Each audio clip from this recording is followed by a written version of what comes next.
하프타임이라고 하는 말은 축구 경기 전반전과 후반전 사이에 있는 쉬는 시간을 이야기합니다. 이 시간은 아주 중요합니다. 이 시간을 잘 보내면 전반전의 실패를 극복하고 성공하고 역전할 수도 있습니다. 올해가 시작된 지 벌써 6개월이 지나가고 있습니다. 새로 남은 절반을 어떻게 보낼 것인가, 지나온 삶을 어떻게 평가할 것인가, 우리가 이때 한번 우리의 삶을 되돌아보고 또 앞날을 한번 준비하며 우리 주님 앞에 기도하며 나아가야 되지 않겠습니까? 그런 의미에서 오늘부터 하프타임 특별 새벽 기도회를 시작합니다. 여러분 마음의 사모함을 가지고 또 기도하는 가운데 하나님의 음성을 들으며 나아가는 그러한 귀한 새벽 기도회가 되었으면 좋겠습니다. 한번 따라 하실까요? 야곱의 하프타임. 야곱의 하프타임. 또 한번 따라 하실까요? 하프타임 때 해야 할 세 가지. 하프타임 때 해야 할 세 가지. 영어가 들어가서 좀 힘들긴 하지만 오늘 인물들 중심으로 이제 새벽마다 한 사람씩을 살펴보려고 합니다. 오늘은 그 첫 번째 시간으로 성경에 등장하는 인물 중에 명확하게 인생의 전반전과 후반전이 구분되었을 뿐만 아니라 이 전반전과 후반전 사이에 인생의 아주 중요한 결정을 하고 결단을 했던 사람이 있는데 그가 바로 누구냐 하면 야곱이라고 할 수 있습니다.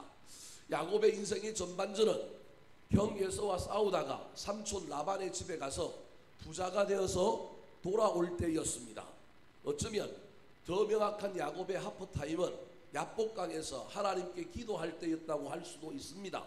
그래서 그의 새로운 인생이 펼쳐졌는데 그때 했던 하프타임은 단순히 인간의 위기를 모면하기 위한 하프타임에 불과했던 것입니다. 그래서 형 에서와 화해하게 되고 하나님께서 놀라운 은혜를 주셨다고 한다면 그때부터 새로운 꿈을 꾸어야 했습니다. 새로운 비전을 보았어야 했는데 단순히 인생의 문제만 해결하는 간이 하프타임, 일종의 농구 경기에 비유하면 축구 경기의 정상적인 하프타임이 아니라 잠깐의 하프타임을 통하여 인생의 문제만 해결한 것이었지 비전을 보지 못한 하프타임이었습니다. 그래서 꿈을 꾸고 새로운 앞날을 어떻게 살 것인가, 또 하나님 앞에 자기 이름을 바꾸어 주었으니 그 이름에 걸맞는 삶을 살아야 되는데 분명히 이름을 바꾸어 줬는데 오늘 본문에 보면 이름이 똑같이 무슨 이름으로 나와요? 옛날 이름으로 나오는 거예요. 그래서 그의 인생 앞에 우환이 찾아왔고 문제가 생겨서 강제적으로 하나님이 찾아오셔서 이번에 하나님께서 새롭게 인생의 하프타임을 맞게 해주시는 장면이 바로 오늘 본문의 이야기라고 할 수 있습니다. 사랑하는 성도 여러분, 지금 저와 여러분의 인생에는 어떤 일들이 있습니까? 그저 평안하게 길을 걸어가고 있습니까? 아니면 인생에 문제가 있는데 그 문제를 부여잡고 씨름하기는커녕 세월 앞에 그냥 시간 앞에 그 문제를 내어놓고 있지는 않습니까? 우리가 스스로 결단하여 하나님께 나아가지 않는다 할지라도 하나님이 찾아오셔서 우리에게 은혜를 주시는 때도 있습니다. 야곱이 받았던 은혜가 바로 그런 은혜였습니다. 야곱은 은혜를 사모하지도 않고 하나님께 나아가려고도 하지 아니하였습니다. 단순히 형 에서와의 문제를 해결하고 난 다음에 그는 그냥 인생을 하나님께서 문을 열어주신 줄 알고 그냥 그대로 살아가려고 했습니다. 그래서 원래 하나님께 약속했던 베델이라고 하는 땅으로 돌아오면 가서 집도 짓고 거기서 열심히 살겠다고 약속했던 그 약속을 잊어버리고 인생의 길을 향하여 자기 마음대로 자기 생각대로 그 인생을 살기 시작했습니다.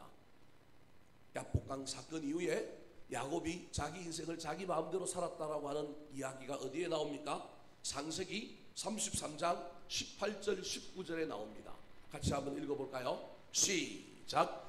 야곱이 밧단 아람에서부터 평안히 가나안 땅 세겜 성읍에 이르러 그 성읍 앞에 장막을 치고 그가 장막을 친 밭을 세겜의 아버지 하몰의 아들들의 손에서 베크시타에 샀으며.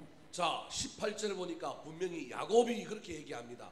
하나님이 이름을 바꾸어 줬는데 그 이름대로 살지 않고 옛날 이름, 속이는 자, 사기치는 자, 그 이름을 가지고 그대로 갑니다. 하나님께 은혜 받았으면 그 은혜 받는 걸맞는 삶을 살아야 하는데 여전히 사기꾼으로 살아가는 겁니다. 밧단 아람, 즉 삼촌 라반의 집에서 그가 돌아왔는데 세겜이라고 하는 성읍에 이르러 거기에서 장막을 칩니다. 뿐만 아니라 살아보니 이 땅이 좋겠다라고 하는 인간적인 생각 때문에 완전히 거주하려고 뭘 사기 시작합니까? 밭을 삽니다. 부동산을 샀다라고 하는 것은 인생이 여기에 멈추겠다, 내가 여기에 어떤 뜻을 두겠다라고 하는 의미가 들어있는 것입니다. 집을 사거나 무엇을 사거나 인생의 중대한 결단을 해야 할 때 우리 그리스도인들은 이익을 쫓아서 어떤 사람의 이야기를 들어서 내 욕망을 따라서 행하는 것이 아니라 반드시 우리는 하나님의 뜻을 물으며 기도하며 해야 합니다. 여러분 잊지 마시기 바랍니다. 예수 믿는다고 하면서 이 원칙을, 이 원리를 잊어버리고 이익만 되면 그것을 따라가는, 그래서 하나님은 없고 이익이 내 인생이 신이 되어 있는 사람들이 얼마나 많은지 모릅니다. 그런데 그것을 문제라고도 여기지 않고 그냥 자연스럽게 이 자본주의 시대에 세상 사람들과 살다 보니 우리도 인생의 문제를 결정할 때 이렇게 결정한다는 사실을 여러분 잊어버리면 안 됩니다. 저와 여러분의 삶이 이 야곱의 삶에 머물러 있으면 큰일 납니다. 하나님께 물어야 합니다. 우리는 때로는 이익이 안 되고 손해가 될지라도 우리 주님이 하라고 하면 저와 여러분 그 방법을, 그 길을, 그 삶을 살아야 하는 것이 우리 그리스도인의 삶입니다. 그런데 우리는 하나님의 뜻이 무엇이냐, 하나님의 생각이 무엇이냐, 하나님이 나에게 뭐라고 하느냐, 그것이 기준이 아니라 내 안목과 내 이익이 내 인생의 목적이 되어버린 겁니다. 예수를 거꾸로 믿고 있는 겁니다. 신앙 따로 삶 따로인 것이라고 하는 사실을 기억하시기 바랍니다. 야곱이 그 길을 걸어가고 있는 겁니다. 그랬더니 야곱에게 어떤 일이 생겼습니까? 딸 디나가 강간을 당하는 엄청난 비극이 그의 집에 일어나기 시작했습니다. 그런데 이보다 더 큰 일이 또 일어났는데, 딸 디나의 강간 사건을 통하여 이 야곱의 두 아들들이었던 시몬과 레이가 자기 동생의 그 억울함을 풀기 위하여 원한을 갚기 위하여 복수를 하는데 그 복수의 방법이 또 악랄합니다. 단순히 방법이 악랄하다는 것이 아니라 누굴 이용하느냐 하면 하나님을 이용하는 거예요. 종교를 이용하는 겁니다. 여러분, 쓰지 말아야 할 방법을 쓰고 있는 거예요. 어떻게 하나님께 거룩한 백성으로 구별되는 할례라고 하는 사건을 통하여 자기의 인간의 목적을 달성하기 위하여 하나님을 이용하는 거예요. 여러분, 하지 말아야 할 일들을 계속 하는 일들이 이 야곱의 가정에 일어나는 거예요. 아버지는 하나님께 묻지도 않고 밭을 사고, 아들들은 그냥 이게 거룩한 방법이라고 하는 방법을 동원해서 복수하고 자기들의 마음에 있는 원망, 자기들 속에 있는 것을 푸는 데 쓰는 겁니다. 창세기 34장 30절 말씀입니다. 시작. 야곱이 시므온과 레위에게 이르되 너희가 내게 화를 끼쳐 나로 하여금 이 땅의 주민 곧 가나안 족속과 브리스 족속에게 악취를 내게 하였도다. 나는 수가 적은즉 그들이 모여 나를 치고 나를 죽이리니 그러면 나와 내 집이 멸망하리라. 시몬과 레이가 할례를 핑계로 이 세겜 족속들을, 남자들을 다 죽여버렸습니다. 이민자인데, 유럽으로 치면 저 이슬람 지역에 이민자들이 들어와서 땅을 사고 살다가 그 지역에 있는 주민들을 다 죽인 거예요. 그러니까 그 주변에 있는 또 다른 지역 주민들이 들고 일어나서 이 야곱의 가뭄을 멸문지화를 시킬 수도 있겠다라고 하는 생각이 누구에게 들기 시작했느냐 하면 야곱에게 들기 시작한 겁니다. 그러면 이때라도 야곱이 뭘 해야 돼요? 무릎을 꿇어야 되는데 안 꿇어요. 우리 하나님이 얼마나 사랑의 하나님인지 이 무릎 꿇지 않는 야곱에게 강제적으로 찾아오셔서 하프타임을 시켜줍니다. 여러분, 이게 얼마나 큰 은혜입니까?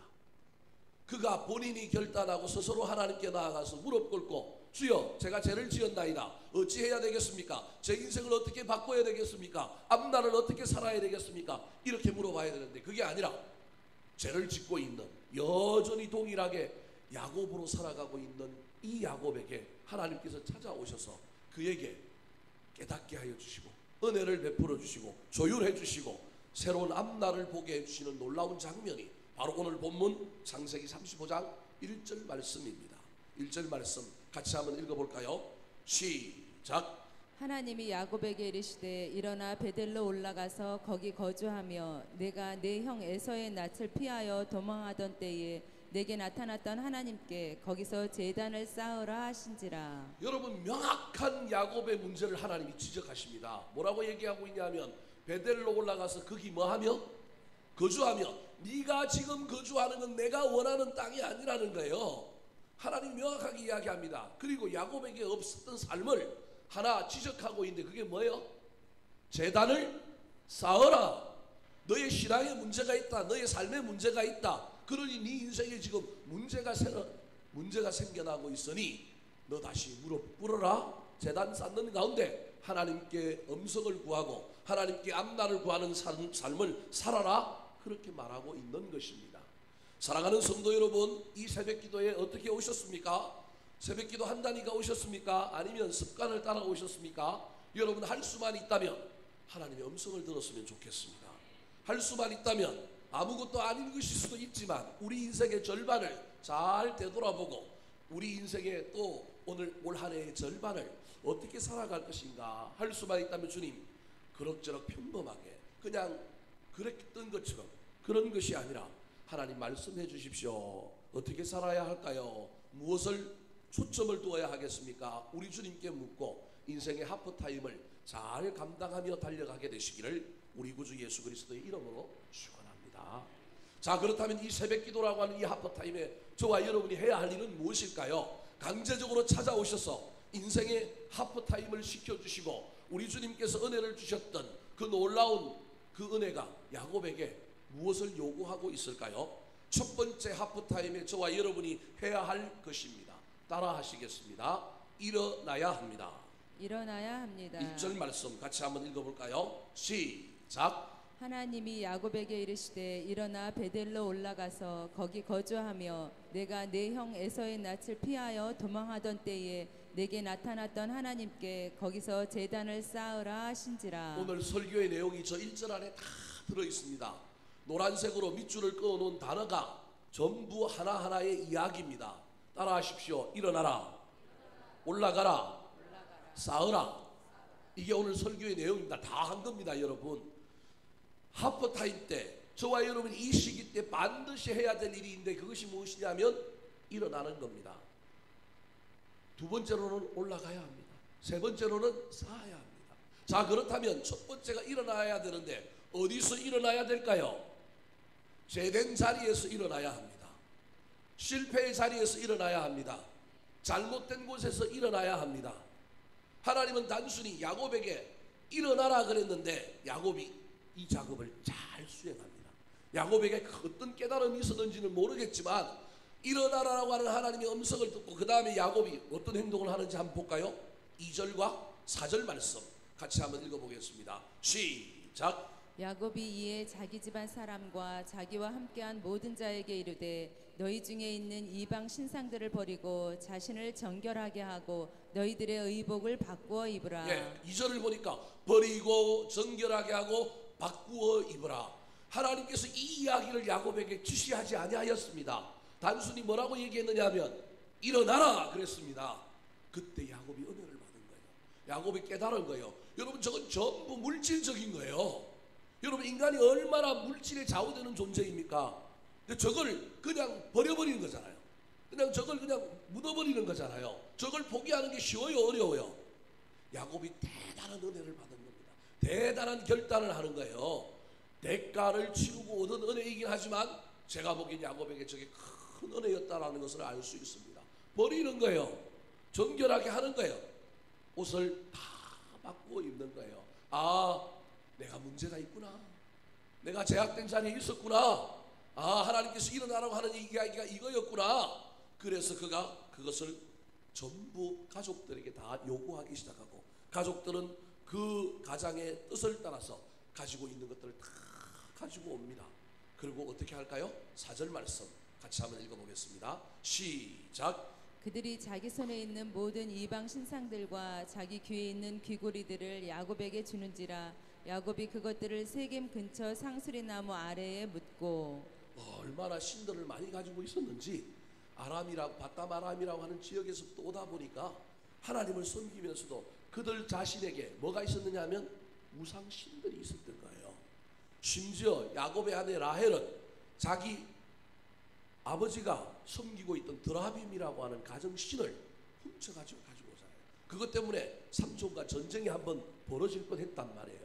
그런 것들을 버리지도 않고 그 전쟁의 위기 속에서도 그걸 그대로 또 가지고 왔다라는 얘기예요. 그래서 저 드라빔도 그때 세겜 근처 상수리 나무 아래에 묻어 버렸습니다. 사랑하는 성도 여러분, 저와 여러분이 할 수만 있다면 묻어야 합니다. 저와 여러분이 그 일을 감당해야 합니다. 저 세겜 근처 상수리 나무가 어떤 동네냐 하면 그의 조상이었던 아브라함이 최초로 가나안 땅에 들어와서 단을 쌓았던 곳입니다. 은혜의 장소인 거예요. 한번 읽어볼까요? 창세기 12장 6절 7절 말씀 시작. 아브라함이 그 땅을 지나 세겜 땅 모래 상수리 나무에 이르니 그때 가나안 사람이 그 땅에 거주하였더라. 여호와께서 아브라함에게 나타나 이르시되 내가 이 땅을 내 자손에게 주리라 하신지라. 자기에게 나타나신 여호와께 그가 그곳에서 제단을 쌓고. 그의 조상 아브라함 제단을 쌓았을 때 이 야곱은 거기에다가 죄악된 곳을 묻었습니다. 오늘날 치면 회개의 단을 쌓은 것입니다. 사랑하는 성도 여러분, 올 한 해를 되돌아보면서 영적으로 또는 나의 삶에 있어서, 우리 가정에 있어서, 내 인생에 있어서 일어나야 할 것이 무엇인지를 살펴보시기 바랍니다. 이 작업을 해야 합니다. 여러분, 저와 여러분이 작은 것 하나라도 우리 주님 앞에 주여 이것이 잘못되었나이다 묻겠나이다, 이것이 잘못되었나이다 버리겠나이다, 이것이 잘못되었나이다 갈아입겠습니다 결단하는 저와 여러분 되시기를 예수님의 이름으로 축원합니다. 두 번째, 하프타임 때 저와 여러분이 해야 할 일이 무엇일까요? 따라 하시겠습니다. 올라가야 합니다. 올라가야 합니다. 1절 말씀 다시 한번 읽어볼까요? 시작. 하나님이 야곱에게 이르시되 일어나 베델로 올라가서 거기 거주하며 내가 내 형 에서의 낯을 피하여 도망하던 때에 내게 나타난 하나님께 거기서 제단을 쌓으라 하신지라. 두 번째 동사가 올라가라라고 하는 단어입니다. 근데 어디로 올라가라고요? 베델로 올라가라는 거예요. 베델로 올라가는데 올라가야 할 이유가 무엇입니까? 내가 내 형 에서의 낯을 피하여 도망하던 때에 내게 나타났던 하나님께, 거기 가서 누구 만나라는 거예요? 지금 하나님이 나타나셨는데도 불구하고 하나님이 뭐라고 얘기하면 거기 가서 너랑 나랑 만나자라는 거예요. 지금 하나님이 나타나셨는데 하나님 뭐라고 얘기하냐면 옛날 너랑 나랑 만났던 자리에서 다시 만나자라는 거예요. 여러분, 이것이 의미하는 바가 뭘까요? 여기서 이야기해주면 되잖아요. 우리 인간은 얼마나 편리함을 추구하는 존재인지 모릅니다. 그냥 여기서 얘기해주면 되는데, 여기서 은혜를 주시고 여기서 깨닫게 해주시면 될 텐데 왜 하나님이 어디로 가라 그래요? 베델로 올라가라는 거예요. 그러면 베델이 어떤 곳입니까? 은혜를 받았던 장소인 거예요. 그러니까 올라가라고 하는 것이 지금 단순한 베델이라고 하는 지명도 중요하지만 그 의미가 오늘을 살아가는 저와 여러분에게는 어디로 올라가라는 거예요? 은혜의 자리로 올라가라는 거예요. 어디로 올라가라는 거예요? 약속의 자리로 올라가라는 거예요. 그건 무엇을 의미할까요? 과거를 청산하고 과거를 정리하는 것도 중요하지만 미래를 내다보는 가운데 그 미래의 삶을 살아가게 만드는 것이 무엇이냐면 은혜라고 하는 동력이 필요하다는 거예요. 은혜라고 하는 동력만 가지고도 안 되고 거기에 또 뭐가 필요하냐면 비전이 필요하다는 거예요. 근데 그 비전은 이미 누가 말했느냐 하면 야곱이 자기 입으로 자기 스스로 말한 비전이 있는 거예요. 근데 그 비전을 잃어버린 거예요. 하나님께서 그 비전을 인정하는 거예요. 너 그 비전을 따라 살아라. 그래서 지금 올라가라고 할 때 이 올라가라고 하는 이 동사 앞에는 은혜의 자리로, 약속의 자리로 올라가라. 그렇다면 그 은혜와 그 약속의 내용이 무엇이었을까요? 자, 오늘 본문 3절 같이 한번 읽어볼까요? 3절 같이 읽겠습니다. 자, 3절입니다. 3절 보여주세요. 시작. 우리가 일어나 베델로 올라가자. 내 환난 날에 내게 응답하시며 내가 가는 길에서 나와 함께 하신 하나님께 내가 거기서 제단을 쌓으려 하노라 하매. 올라가라라고 하는 하나님의 명령에 야곱의 해석입니다. 하나님은 단순히 올라가라 그랬는데 야곱이 오늘은 웬일인지 찰떡같이 하나님의 음성을 잘 해석해내고 있어요. 뭐라고 얘기합니까? 내 환난 날에 내게 응답하시며 내가 가는 길에서 나와 함께 하신 하나님. 그동안에는 자기 개인 플레이를 했는데 이제 나는 누구랑 함께 하겠다고요? 하나님과 함께 하겠다. 하나님이 함께 하셨다. 남은 날도 내가 누구랑 함께 하겠다? 하나님과 함께 하겠다라는 거예요. 이게 야곱의 해석인 거예요. 사랑하는 성도 여러분, 은혜의 자리로, 비전의 자리로 올라가는 것도 중요합니다. 그래서 은혜도 다시 회복하고 꿈과 비전을 다시 붙듭시다. 근데 그것만 붙들면 안 되고 무엇을 붙들어야 한다고요? 하나님과 동행하겠습니다. 하나님이 나와 함께 하십니다. 저와 여러분이 그 놀라운 결단이 있어야 하는 것입니다. 이것은 야곱이 바로 20년 전에 이 베델에서 그가 약속했던 말이요, 그가 앞으로 살겠다고 했던 삶의 내용이었는데 그가 깡그리 잊어버렸던 것입니다. 창세기 28장 15절에 야곱이 베델에서 돌베개 베고 자다가 하늘 사다리 꿈을 꾸고 난 다음에 그가 하나님께 약속했던 내용이 나오는데 그때 이미 그가 그렇게 말했습니다. 같이 한번 읽어볼까요? 자, 창세기 28장 15절 하나님의 중요한 약속의 말씀입니다. 시작. 내가 너와 함께 있어 내가 어디로 가든지 너를 지키며 너를 이끌어 이 땅으로 돌아오게 할지라. 내가 내게 허락한 것을 다 이루기까지 너를 떠나지 아니하리라 하신지라. 하나님의 놀라운 약속이었습니다. 야곱이 은혜 받아서 꿈을 꾸고 비전을 이야기하니 11조를 드리겠습니다. 여기다가 하나님의 집을 짓겠습니다. 막 이런 비전을 자기 입으로 이야기하니 하나님께서 그에게 뭐라고 얘기했냐면 내가 함께 있어 너를 뭐하고요? 지키며 그 다음에 너를 뭐예요? 이끌고 돌아오게 할 뿐만 아니라 내가 너를 떠나지 않겠다. 그래서 야곱이 하프타임 안 했는데도 누가 찾아오는 거예요? 하나님이 찾아오는 겁니다. 사실은 자기 힘으로 돌아온 것 같지만 하나님이 돌아오게 해주신 거예요. 바다나람에서 돌아오게 해주신 거예요. 지금도 하나님이 그를 이끌어 어디로 올라가는 거예요? 베들로 올라가게 만드는 것입니다. 사랑하는 성도 여러분, 저와 여러분의 삶에 이 놀라운 하나님의 은혜가 있기를 축원합니다. 나는 곁길로 가고 나는 내 길로 갈지라도 하나님이 나를 이끌고 하나님이 나를 돌아오게 만들고 하나님이 나를 지켜주시는, 그런데 난 그걸 깨닫지 못한데 어느 순간에 내가 그것을 깨닫고 하나님을 찬양했으면 좋겠습니다. 지금 저와 여러분이 올라가야 할 자리가 어디인지를 다시 살펴보고 잘 올라가셨으면 좋겠습니다. 다시금 은혜를 붙들고 은혜의 자리로 올라가십시오. 다시금 비전을 붙드시기 바랍니다. 근데 은혜와 비전만 붙들지 말고 저와 여러분이 반드시 누구와 함께 걸어가야 하느냐 하면 나와 함께 하시는 하나님, 나를 지켜주시고 보호해 주시는 그 놀라운 하나님과 함께 동행하며 남은 인생을 살게 되시기를 우리 구주 예수 그리스도의 이름으로 축원합니다. 마지막으로 이 하프타임 때 저와 여러분이 해야 할 일이 무엇일까요? 따라 하시겠습니다. 제단을 쌓아야 합니다. 제단을 쌓아야 합니다. 제단을 쌓아야 합니다. 이것이 바로 하나님께서 야곱에게 마지막으로 명령하셨던 이야기입니다. 1절 말씀 같이 한번 읽어볼까요? 시작. 하나님이 야곱에게 이르시되 일어나 베델로 올라가서 거기 거주하며 내가 내 형 에서의 낯을 피하여 도망하던 때에 내게 나타났던 하나님께 거기서 제단을 쌓으라 하신지라. 제단을 쌓으라고 하는 말은 예배를 회복하라고 하는 말입니다. 사랑하는 성도 여러분, 저와 여러분의 삶에 예배가 어떤 위치에 자리를 잡고 있습니까? 예배 드리고 나면 은혜가 넘치고 감격이 넘칩니까? 아니면 심사가 좀 비틀리고 힘들고 어렵습니까? 여러분, 예배가 회복되어야 합니다. 야곱은 예배가 회복되지 않은 채로 살아온 겁니다. 어쩌면 그가 야복강에서 하나님 앞에 기도하고 씨름했지만 그것은 단순히 인생의 문제를 해결하는 그러한 예배였지, 예배의 진짜 목적 하나님 한 분만으로 기뻐하고 그분을 경배하는 예배가 아니었는지도 모릅니다. 그의 인생에 예배가 사라져버렸다고 하는 놀라운 이야기가 오늘 본문에 등장하고 있는 것입니다. 예배가 사라진 사람은요, 하나님의 인도하심을 구하지 않습니다. 진정한 예배가 사라진 사람은 영적인 분별력과 통찰력이 살아있는 것이 아니라 그것이 흐릿해져서 결정할 때도 인간의 욕심을 따라 결정하게 되는 것입니다. 그래서 저와 여러분은 어떠한 상황 가운데 있든지 간에 이 예배를 잘 붙들어야 합니다. 특별히 우리가 힘이 들고 어려울 때는 하나님을 붙들게 되어 있습니다.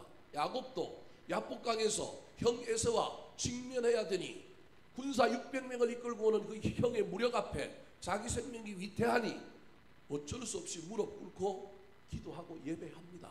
그런데 그 위기가 지나고 나니 예배가 사라져 버렸어요. 그래서 세겜 땅에 거주하고 자기 마음대로 결정하고 자기 마음대로 살기 시작했던 것입니다. 그래서 저와 여러분은 어찌하든지 간에 문제가 있을 때는 우리 인간이 어쩔 수 없이 하나님을 붙드는 자들이라고 하는 것을 기억하지만 우리가 평안할 때, 우리 인생에 좋은 일이 있을 때, 형통할 때 하나님 붙들기가 쉽지 않다는 사실을 잘 기억하여 그때는 더더욱더 의지적으로 나를 쳐서 주님 앞에 복종시키며 예배의 자리로 나아가야 합니다. 이 놀라운 진리를 깨달았던 사람이 잠언 30장에 나옵니다. 그가 누구냐 하면 바로 아굴이라고 하는 사람입니다. 같이 한번 읽어볼까요? 30장 7절 8절입니다. 시작. 내가 두 가지 일을 주께 구하였사오니 내가 죽기 전에 내게 거절하지 마시옵소서. 곧 헛된 것과 거짓말을 내게서 멀리하옵시며 나를 가난하게도 마옵시고 부하게도 마옵시고 오직 필요한 양식으로 나를 먹이시옵소서. 저게 무슨 예배와 관련이 있을까요? 이건 아굴이라고 하는 사람의 기도입니다. 유명한 기도인데 성경에 유명한 기도들이 몇 개가 있어요. 그 중에 하나가 저 아굴의 기도입니다. 저 아굴의 기도의 별명이 뭐냐면 평생 기도입니다. 그의 인생에 평생 하나님께 구하는 기도예요. 이건 뭘 달라고 하는 기도이기도 하지만 하나님께 자기 자신을 뭐 하고 있는 거냐면 사실은 서원하고 있는 기도예요. 하나님, 내가 평생 이 삶을 살겠습니다. 그래서 평생 기도라고 하는 별명이 붙어 있는 거예요. 그의 평생 기도는 두 가지예요. 하나가 뭐냐 하면 내가 두 가지를 주께 구하였사오니 내가 죽기 전에 내게 거절하지 마옵소서. 그러면서 뭐라고 얘기하냐, 하나는 헛된 것과 거짓말을 내게서 멀리 하옵시고, 또 하나는 나를 가난하게도 마옵시고 부하게도 마옵시고 오직 필요한 양식으로 나를 먹이시옵소서. 그러니까 저 노란색이 두 개의 기도인 거예요. 헛된 것과 거짓말을 내게서 멀리하는 것, 또 하나가 오직 필요한 양식으로 나를 먹여달라는 거예요. 그런데 오직 필요한 양식으로 나를 먹여달라고 하면서 그 앞에 뭐라고 얘기하고 있냐면 나를 가난하게도 마옵시고 뭐하게도 말라고요? 부하게도 말라는 거예요. 그러면 어떻게 살라는 거예요? 중간이 뭐예요? 뭐가 안 가난한 거고 뭐가 안 부한 거예요? 아굴의 기도가 이게 수량적으로 딱 중간을 살겠다는 그런 얘기가 아니에요. 사실은 저게 무슨 얘기냐면 나를 너무 가난하게도 마옵시고 나를 너무 부하게도 하지 말라는 이유를 9절에 설명하고 있어요. 자, 9절 한번 보여주실까요? 시작. 혹 내가 배불러서 하나님을 모른다 여호와가 누구냐 할까 하오며 혹 내가 가난하여 도둑질하고 내 하나님의 이름을 욕되게 할까 두려워함이니이다. 그러니까 아굴의 기도의 두 번째 기도에 가장 중요한 건 하나님이에요. 다른 게 아니고 하나님. 가난하냐 부하냐가 아니고요. 너무 배불러서 하나님 모른다. 여기도 하나님이에요. 너무 가난해서 하나님을 막 욕되게 하고 영광을 가릴지도 모른다. 그래서 그건 가난하든지 부하든지 간에 그의 핵심은, 그의 초점은 어디에 있는 거예요? 하나님에게 있는 거예요. 그래서 앞에 8절 다시 한번 보여주시겠어요? 그가 말하는 오직 필요한 양식으로 나를 먹이시옵소서. 그러니까 이 아굴에게 필요한 양식, 아굴이 먹어야 할 양식이 뭐예요? 하나님이 하나님. 그냥 하나님인 거예요. 아굴은 그가 부할 때도 난 뭐 먹고 살아요? 난 하나님이라고 하는 양식을 먹고 살아. 내가 가난할 때도 난 뭘 먹고 살아요? 하나님이라고 하는 양식을 먹고 사는 사람이에요. 이 아굴의 주식은 하나님이야. 어떤 상황에 있는 자가 중요하지 않고 어떤 상황 가운데 있든지 그는 하나님을 먹어요. 이 하나님을 먹는다는 게 뭐 이게 예배하는 거예요. 하나님 임재를 경험하는 거예요. 하나님과 함께 사는 거예요, 여러분. 그런데 저와 여러분의 삶은 어떻습니까? 가난해도 하나님 잊어버리기 힘들고 먹고 사는 문제 때문에, 부해도 너무 부한 것 때문에 세상 삶을 쫓아가느라고 하나님 잊어버리기가 쉽다라는 거예요. 근데 아굴은 그러지 않겠다. 예배 중심의 삶을 살겠다. 하나님을 만나는 삶을 살겠다라는 것입니다. 사랑하는 성도 여러분, 저와 여러분에게 이 놀라운 일이 있기를 축원합니다. 야곱이 그래서 베델로 올라갔습니다. 베델로 올라가서 제단을 쌓습니다. 그가 제단을 쌓았는데 이 제단은 그냥 형식적인 제단, 단순히 위기를 모면하기 위한 제단이 아니라고 하는 것을 우리에게 보여주는 구절이 7절에 나옵니다. 진짜 그가 예배를 회복한 겁니다. 7절 말씀 같이 한번 읽어볼까요? 시작. 그가 거기서 제단을 쌓고 그곳을 엘베델이라 불렀으니 이는 그의 형의 낯을 피할 때에 하나님이 거기서 그에게 나타나셨음이더라. 원래 그 동네가 루스라고 하는 이름을 가졌는데 이 루스라고 하는 이름을 돌베개 베개 자고 하늘 사닥다리 꿈을 꾸건 야곱이 이름을 뭘로 바꿨냐면 벳엘로 바꿨습니다. 벳은 집이고 엘은 하나님이에요. 그러니까 이게 하나님의 집인 거예요. 근데 하나님의 집인데 하나님의 집에 하나님의 백성이 있어야 하는데 백성은 없었던 거예요. 근데 이 백성이 지금 이제 드디어 찾아온 거예요. 이 백성이 이 하나님의 집에 왔단 말이에요. 그래서 제단을 쌓고 은혜를 많이 받고 난 다음에 다시 이름을 바꿉니다. 뭘로 바꿔요? 엘 베델. 그러니까 뭐예요? 베델은 하나님의 집인데 엘 베델이니까 또 무슨 말이에요? 베델의 하나님이에요. 무슨 말씀이 이해되시죠? 엘은 하나님이니까 엘 베델이니까 베델의 하나님이란 말이에요. 무슨 말이냐면 내가 베델에서 누굴 만났다? 하나님을 만났다, 그렇게 말하는 거예요. 내가 이제 진짜 하나님을 만났다. 위기만 넘겨주시는 하나님이 아니라 내 인생의 주인으로 내 인생의 집에 내가 하나님을 모시고 산다. 그래서 엘 베델, 베델의 하나님이라는 거예요. 여러분, 재미난 이야기는 오늘 본문이 7절로 끝나지 않고 사실은 몇 절로 끝나요? 8절로 끝나요. 제가 오늘 안 읽었지만 8절로 끝난다니까요. 단락이 1절부터 8절까지가 한 단락이에요. 성경을 이렇게 만들어 놓은 건 다 연관이 있고 이유가 있기 때문에 만들어 놓은 거예요. 근데 우리는 7절까지만 읽고 8절이 어떤 의미가 있는지, 오늘 본문하고 어떤 상관관계가 있는지를 우리는 기억을 못해요. 근데 8절의 내용이 뭐예요? 누가 죽어요? 야곱의 유모가 죽어요. 무슨 말이냐면 야곱이 그동안 어떤 삶을 산 거예요? 아이의 삶을 살았다라는 거예요. 영적 아이였다라는 거예요. 그의 어머니 리버가였던 그 리버가와 함께 살았던 드보라라고 하는 여인이 이 야곱의 유모 역할을 하고 있는 거예요, 사실은. 그래서 엄마 없이 이국 땅을 지나고 엄마 없이 살았지만 이 야곱의 엄마 같은 존재가 있어요. 드보라라고 하는 여인이. 근데 이 여인이 지금 어떻게 되는 거예요? 엘 베델, 베델에서 다시 하나님을 만나고 난 다음에 이 여인이 죽어. 여러분, 이건 단순히 여인의 죽음이기도 하지만 이것을 야곱의 이야기와 베델로 올라가서 야곱이 제단을 쌓고 예배를 회복하는 이야기 속에 붙여놓은 이야기는 영적인 의미가 있다는 거예요.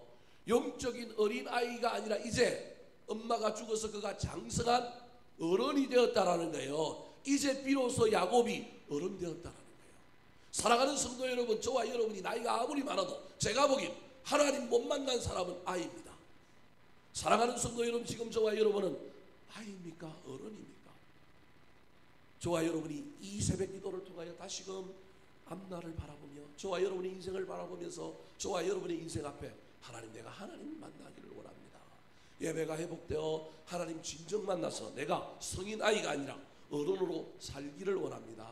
그래서 내 인생 앞에 문제도 다 해결되는 놀라운 역사뿐만 아니라 새로운 앞날을 향하여 달려가겠습니다. 결단하며 살아가는 저와 여러분 되시기를 예수님의 이름으로 축원합니다.